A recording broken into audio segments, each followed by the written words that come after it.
உங்கள் எல்லாருக்கும் சமாதானம். நீங்க எல்லாருமே நல்லா இருக்கீங்க. இந்த நாளில் உங்களுக்கு ஒரு நல்ல செய்தியை சொல்றேன். நீங்க பெருமதி உள்ளவர்கள். நீங்க பெருமதி உள்ளவர்கள். உங்களை எந்த சூழல் அழுத்தி கொண்டிருந்தால், எந்த மனுஷருடைய வார்த்தை உங்களை நெருக்கிக் கொண்டிருந்தால், இது உங்களால் முடியாது, நீங்கள் இதை செய்ய தகுதி இல்லாத, நீங்கள் இதை செய்வதற்கு ஏற்ற நபர் கிடையாது,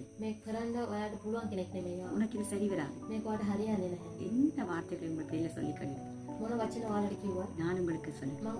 நீங்கள் பெருமதி உள்ளவர். இப்பொழுது என்னோட கரத்திலே ஒரு பணம் இருக்கிறது. இந்த பணம் யாருக்கு தேவை என்று நான் கேட்டால் நீங்கள் எல்லாரும் சொல்லுவீர்கள் எனக்கு வேணும் என்று. ஏன் இந்த பணம் பெருமதியானது என்பது உங்கள் எல்லாருக்கும் தெரியும்.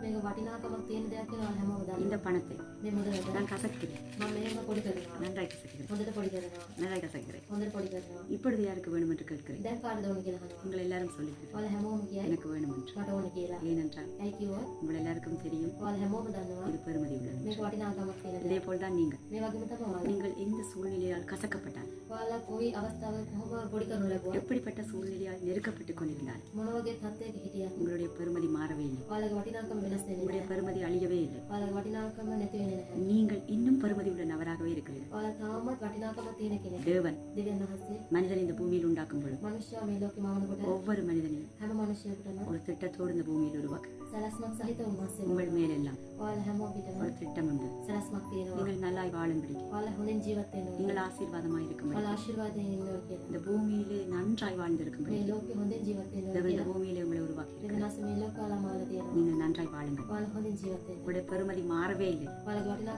நீங்கள் இன்னும் பெருமதி உள்ள நபராக இருக்கிறீர்கள். உங்களுக்கு முடியும், உங்களுக்கு காரியங்களை செய்ய முடியும். உங்களிடத்திலே அநேகமான திறமைகள் உண்டு.